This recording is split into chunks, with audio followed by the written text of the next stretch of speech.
ನಮ್ಮ ಜೊತೆ ಜಯಪ್ರಕಾಶ್ ರಾವ್ ಅವರಿದ್ದಾರೆ. DRDOನ ನಿವೃತ್ತ ಮುಖ್ಯ ಸಾರ್ವಜನಿಕ ಸಂಪರ್ಕ ಅಧಿಕಾರಿಯವರು.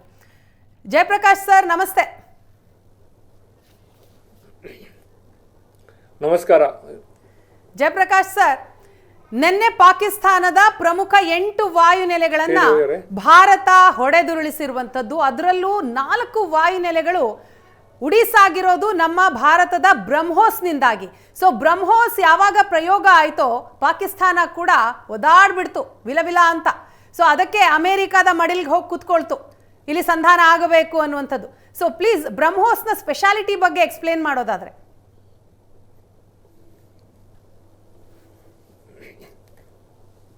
ನಾವು ಕ್ಷಿಪಣಿಯ ಒಂದು ವಿನ್ಯಾಸ, ರಚನೆ ಮತ್ತು ಅಭಿವೃದ್ಧಿ, ಅದರ ಪ್ರಯೋಗ, ಪರೀಕ್ಷಾ ಎಲ್ಲಗಳನ್ನು ಒಂದು 4 ದಶಕಗಳಿಂದ ನಾವು ಇಲ್ಲಿ ಒಂದು ಮಾಡ್ತಾ ಇದ್ದೇವೆ. ಇಲ್ಲಿ ಭಾರತದಲ್ಲಿ ಹೈದರಾಬಾದ್ ನೆಲೆಯಲ್ಲಿ ಇದು ಅವಿರತವಾಗಿ ಸಾಗಿತ್ತು.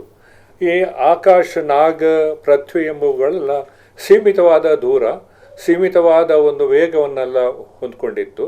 ಆಮೇಲೆ ಇಷ್ಟೇ ತೂಕವನ್ನು ಸಿಡಿತಲೆ ಅಂತ ಹೇಳ್ತಾರೆ, ಅದನ್ನು ಹೊತ್ಕೊಂಡು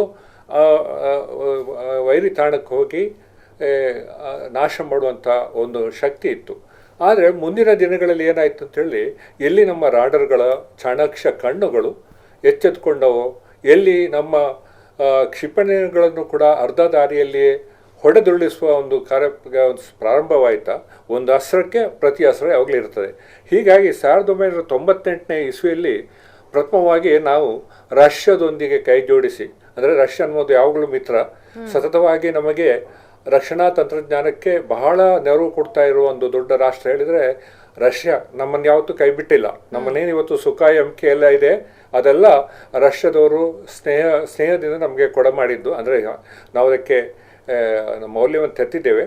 ಇದರೊಂದಿಗೆ ನಾವೇ ಯೋಚನೆ ಮಾಡಿದೆವು, ನಾವು ಈಗ ಎಲ್ಲಿ ಸಣ್ಣ ಮಧ್ಯಮ ಪ್ರಮಾಣದ ಕ್ಷಿಪಣಿಗಳನ್ನು ಮಾಡ್ತೇವೆ, ಹಾಗೆ ಇನ್ಮೇಲೆ ನಾವು ಅತ್ಯಂತ ವೇಗದ ನಿಖರದ ಗುರಿ ಸಾಧನೆ ಇರುವಂಥದ್ದು ಮತ್ತು ಅತ್ಯಂತ ವೇಗದಿಂದ ಸಾಗುವಂಥದ್ದು, ಈ ಬಗ್ಗೆ ನಾವು ಯೋಚನೆ ಮಾಡಬೇಕು ಅಂತ ಹೇಳಿ 1998ರಲ್ಲಿ ರಷ್ಯಾದ ಏನು ಹೇಳ್ತಾರೆ ಮಾಸ್ಕೋಸ್ ಅಂತ ಒಂದು ನದಿ ಇದೆ, ಆಮೇಲೆ ನಮ್ಮ ಬ್ರಹ್ಮಪುತ್ರ ನದಿ, ಇವುಗಳನ್ನು ಹೊಂದಿಸಿ ಒಂದು ಹೊಸ ಹೆಸರನ್ನು ಜೋಡಣೆ ಮಾಡಿದರು, ಬ್ರಹ್ಮೋಸ್ ಅಂತೇಳಿ.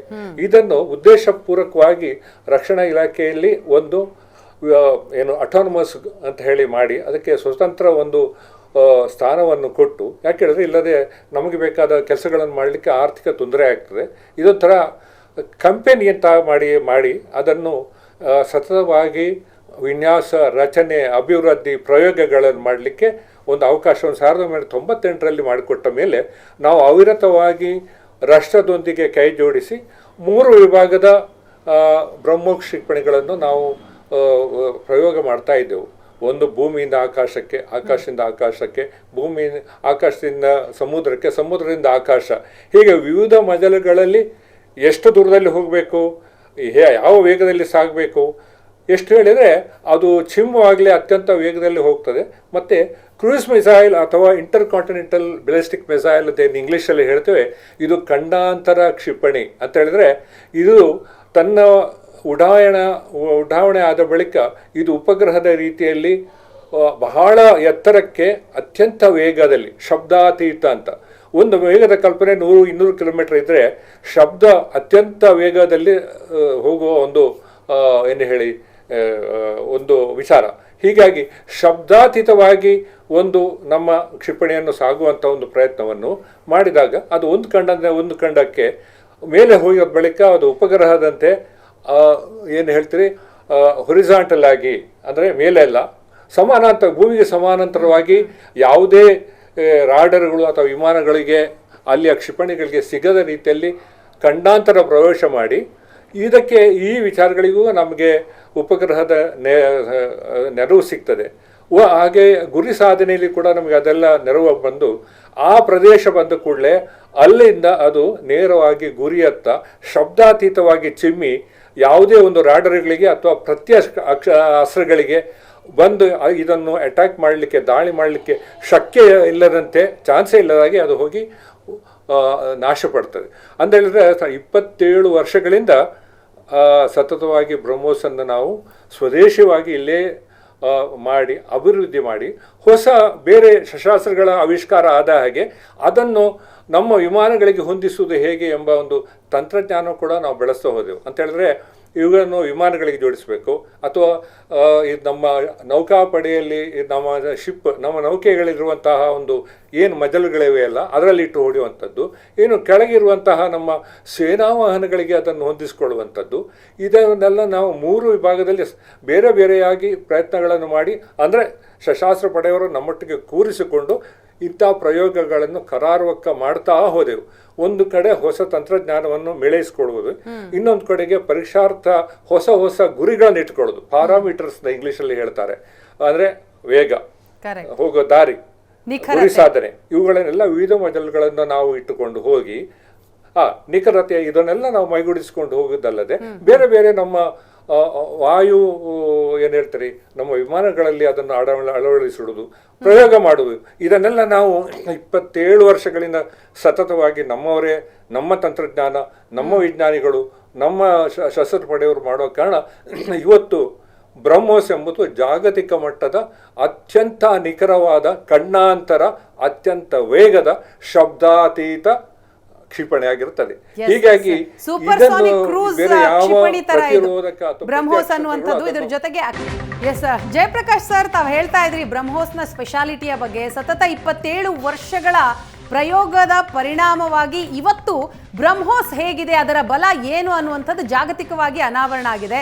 ಇದರ ಜೊತೆಗೆ ಸರ್ ಆಕಾಶ ಮಿಸೈಲ್ ಆತ್ಮನಿರ್ಭರ ಭಾರತದ ಅಡಿ ಅಭಿವೃದ್ಧಿಪಡಿಸಲಾದಂತಹ DRDO ಅಭಿವೃದ್ಧಿ ಮಾಡಿದಂತಹ ಒಂದು ಆಕಾಶ ಕ್ಷಿಪಣಿ ಆಪರೇಷನ್ ಸಿಂಧೂರದ ಟೈಮ್ನಲ್ಲಿ ಅದರ ಉಪಯೋಗ ಆಯಿತು. ಸೊ ಅದರ ಬಗ್ಗೆ ಹೇಳೋದಾದರೆ ಸರ್, ಅದರ ಸ್ಪೆಷಾಲಿಟಿ, ಅದರ ಅಭಿವೃದ್ಧಿ ಹೇಗಾಯಿತು ಅಂತ. ನೋಡಿ, ಇದು ಕೂಡ ಆತ್ಮನಿರ್ಭರ ಭಾರತ ಯೋಜನೆಯಲ್ಲೇ ನಡೆದದ್ದು. ಈಗೇನು ಅದಕ್ಕೆ ಆತ್ಮನಿರ್ಭರ ಭಾರತ ಎಂಬ ಘೋಷಣೆ ಕೊಟ್ಟಿದ್ದಾರೆ, ಸ್ವದೇಶವಾಗಿ ಮಾಡುವ ಪರಿಕಲ್ಪನೆಯಲ್ಲಿ ಬ್ರಹ್ಮೋಸ್ ಕೂಡ ಆತ್ಮನಿರ್ಭರ ಭಾರತದ ಯೋಜನೆ ಸರಿ. ಇಲ್ಲಿ ನೋಡಿ, ನಾನು ಹೇಳಿದಲ್ಲ, ಕ್ಷಿಪಣಿಗಳು ವಿವಿಧ ರೀತಿಯ ಮಜಲಿನ ಅದನ್ನು ವಿಂಗಡಿಸಿದ್ದಾರೆ. ಈಗ ಅಗ್ನಿ ಏನು ಹೇಳ್ತಾರೆ, ಅಗ್ನಿ ಬಗ್ಗೆ ನೀವು ಕೇಳಿದ್ರೆ ನನಗೆ ಅಗ್ನಿ ಅಂತ ಹೇಳಿದ್ರೆ ನಾವು ಇಲ್ಲಿಂದ ಧರೆಯಿಂದ ಆಕಾಶದಲ್ಲಿ ಹೋಗುವಂಥ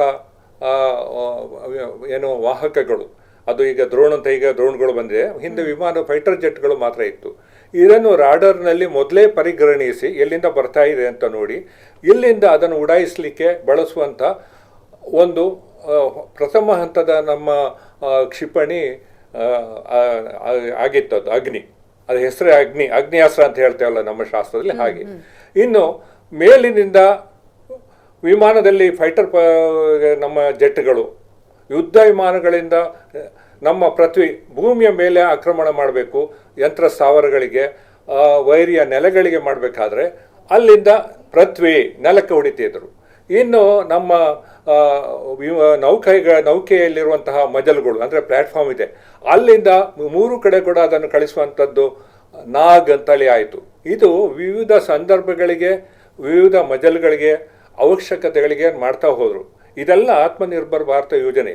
ಆದರೆ ಎಲ್ಲಿ ನಮ್ಮ ಇದು ರಾಡರ್ಗಳು ಅಥವಾ ಅರ್ಲಿ ವಾರ್ನಿಂಗ್ ಸಿಸ್ಟಮ್, ಎಲ್ಲ ನಮ್ಮ ಯುದ್ಧ ವಾಹಕಗಳು ಮೇಲಿಂದ ಬರ್ತಾ ಇದೆ ಅಂತ ಅದನ್ನು ಪರಿಗಣಿಸುವಂಥ ತೀವ್ರಗಾಮಿ ನಮ್ಮ ಏನು ಸೂಕ್ಷ್ಮಗ್ರಾಹಿ ಯಂತ್ರಗಳು ಪ್ರಾರಂಭ ಆದ ಕೂಡಲೇ ಇಲ್ಲಿ ಅವಶ್ಯಕತೆ ಬಂತು. ಅಂತ ಹೇಳಿದ್ರೆ ನಾವು ಶಬ್ದಾತೀತವಾಗಿ ಚಿಮ್ಮಿ ಹೋಗಿ ರಾಡರ್ಗಳ ದೃಷ್ಟಿ ಇಲ್ಲದೆ ಮೇಲೆ ಹೋಗಿ ಅಂತರಿಕ್ಷದವರೆಗೆ ಅದು ಉಪಗ್ರಹದ ಹಾಗೆ ಹೋಗ್ತದೆ. ಹೀಗಾಗಿ ಆ ನಡುವೆ ಅದನ್ನು ಯಾರು ಇಂಟರ್ಸೆಪ್ಟ್ ಮಾಡಲಿಕ್ಕೆ ಆಗೋದಿಲ್ಲ.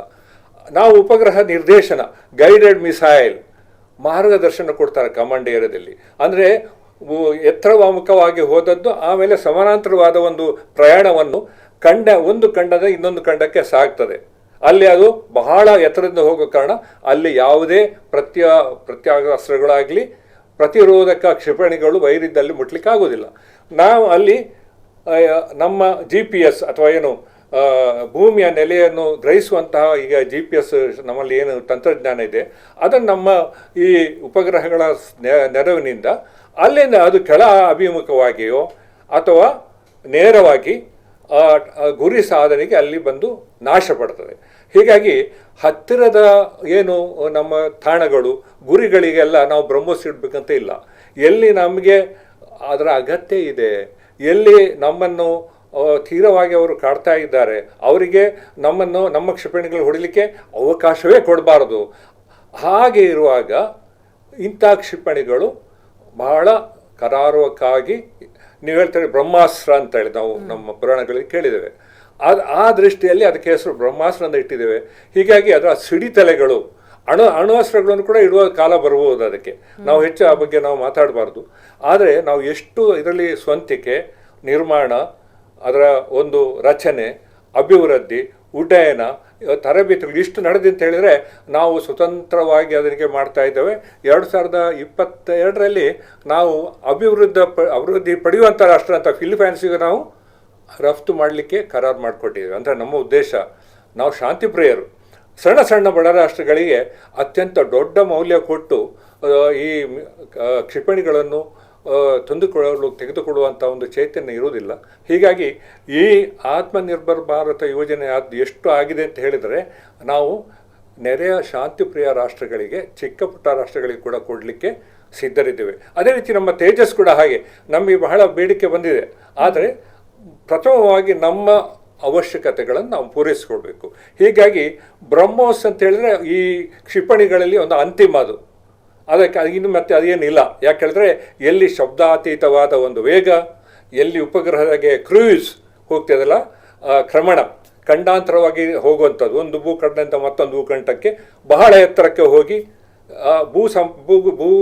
ಭೂಮಿಯಿಂದ ಪ್ರಯೋಗಿಸಲ್ಪಟ್ಟ ಯಾವ ಕ್ಷಿಪಣಿ ನೆಲೆಗಳಿಗೂ ಸಿಗದೆ, ಯಾವುದೇ ರಾಡರ್ಗಳಿಗೆ ಸಿಗದೆ, ತನ್ನ ಗುರಿ ಸಾಧನೆಗೆ ಆ ವೇಳೆಗೆ ಮಾತ್ರ ಧರೆಗೆ ಬಂದು ಗುರಿ ಸಾಧನೆ ಮಾಡುವಂಥ ವಿಶೇಷವಾದ ಅತ್ಯಂತ ವೇಗದ ವೇಗೋತ್ಕರ್ಷ ಹೊಡೆದ ಹೀಗೆ ಮಾರ್ಕ್ 2 ಅಲ್ಲಿ ನಡೆದಿದೆ ಅಂತ ಹೇಳಿದರೆ, ಅಲ್ಲಿಂದಲೂ ಕೂಡ ಅದನ್ನು ಉಪಗ್ರಹಗೆ ನಾವು ಚಿಮ್ಮಿಸಲಿಕ್ಕೆ ಬೂಸ್ಟರ್ ಅಂತ ಹೇಳ್ತೇವೆ.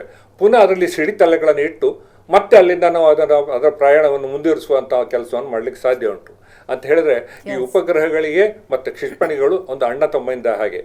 ನಾವು ಉಪಗ್ರಹಗಳನ್ನು ಮೇಲೆ ಕಳಿಸ್ತೇವೆ ಕೆಲವು ನಾಗರಿಕ ಯೋಚನೆಗಳಿಗೆ, ಇದನ್ನು ಕ್ಷಿಪಣಿಗಳನ್ನು ಖಂಡಾಂತರವಾಗಿ ಸಮಾನಾಂತರವಾಗಿ ಗುರು ನಿರ್ದೇಶನ ಗೈಡೆಡ್ ಮಾಡಿ ಮಾರ್ಗದರ್ಶನ ಕೊಟ್ಟು ಅದನ್ನು ನಾವು ಲಾಂಚ್ ಮಾಡ್ತೇವೆ, ಪ್ರಯೋಗ ಮಾಡ್ತೇವೆ. ಹಾಗಾಗಿ ಬ್ರಹ್ಮೋಸ್ ಈಗ 27 ವರ್ಷಗಳಲ್ಲಿ ಬಹಳಷ್ಟು ದೊಡ್ಡ ಸಾಧನೆ ಮಾಡಿದೆ. ಭೂಮಿಯಿಂದ ಪ್ರಯೋಗ ಮಾಡುವಂಥದ್ದು, ಯುದ್ಧ ವಿಮಾನಗಳಿಂದ ಮಾಡುವಂಥದ್ದು, ನೌಕಾನೆಲೆಗಳಿಂದ ಮಾಡುವಂಥದ್ದು, ಅಥವಾ ಮಿಲಿಟರಿ ವಾಹನಗಳಿಗೆ ಅತ್ಯಂತ ಸುಲಭವಾಗಿ ಸಂಯೋಜನೆ ಮಾಡಿ ಕಡಿಮೆ ಸಮಯದಲ್ಲಿ ಅದನ್ನು ಪ್ರಯೋಗ ಮಾಡುವಂಥ ಒಂದು ನಿರಂತರ ಪರಿಶ್ರಮದ ಫಲನೇ ಈ ಸಂದರ್ಭದಲ್ಲಿ ಅದರ ಉಪಯೋಗ ಆಗ್ತಾ ಇರುವಂತದ್ದು. ಜಗತ್ತಿಗೆ ನಮ್ಮ ಬಲ ಏನು, ಭಾರತ ಎಷ್ಟು ಬಲಿಷ್ಠವಾಗಿದೆ ಅನ್ನೋದನ್ನ ತೋರಿಸ್ಕೊಡ್ತಾ ಇದೆ. ಸೊ ರಕ್ಷಣಾ ಕ್ಷೇತ್ರದಲ್ಲಿ ನಿಜಕ್ಕೂ ಭಾರತ ಒಂದು ಹೊಸ ಮೈಲಿಗಲ್ಲನ್ನೇ ಸ್ಥಾಪಿಸಿರುವಂಥದ್ದು. Thank you so much Jayaprakash Rao sir, ಇಷ್ಟೊತ್ತು ಕೂಡ ನಮ್ಮ ಜೊತೆ ಮಾತನಾಡಿದ್ದಕ್ಕಾಗಿ.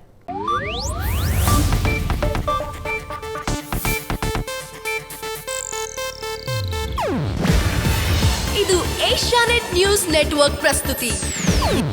ನೀವು ನೋಡ್ತಿದ್ದೀರಾ ಏಷ್ಯಾನೆಟ್ ಸುವರ್ಣ ನ್ಯೂಸ್.